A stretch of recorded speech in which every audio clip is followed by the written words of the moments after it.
अस्सलाम वालेकुम जी। पाक अफेयर्स इस वक्त मौजूद है लॉन्ग मार्च के साथ। मेरे पीछे बिल्कुल आप देख सकते हैं खान साहब का कंटेनर अब से कुछ देर पहले जो कि लिबर्टी चौक से चला था, अब जो है वो कलमा चौक तक अभी तक इसने सफ़र किया है। आगे का सफ़र इसका जो है जो रूट जो दिया गया उसी के मुताबिक होगा। लेकिन यहाँ पर हम देख सकते हैं कि लोग यहाँ पर कितने एक्साइटेड हैं। लोग गाड़ियों पर अपनी फैमिलीज़ के साथ आए हुए हैं और यहाँ पर हमने छोटे बच्चे भी देखे नारे लगाते हुए इमरान खान जिंदाबाद।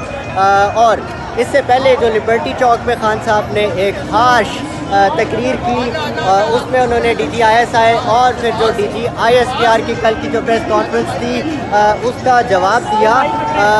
और उसके बाद जो इस वक्त हम आवाम को दिखा सकते हैं, मैं आपको अगर दिखा पाऊँ, मेरे पीछे आप देखिए जो आवाम है वो बहुत ज़्यादा एक्साइटेड नज़र आती है इस लॉन्ग मार्च के लिए। और ये लॉन्ग मार्च वो लॉन्ग मार्च है जिसके लिए ये आवाम बहुत वक्त से बहुत टाइम से जो है वो खान साहब का इंतज़ार कर रही थी कि कब वो लॉन्ग मार्च की कॉल दें और कब जो है वो इसमें शामिल हो।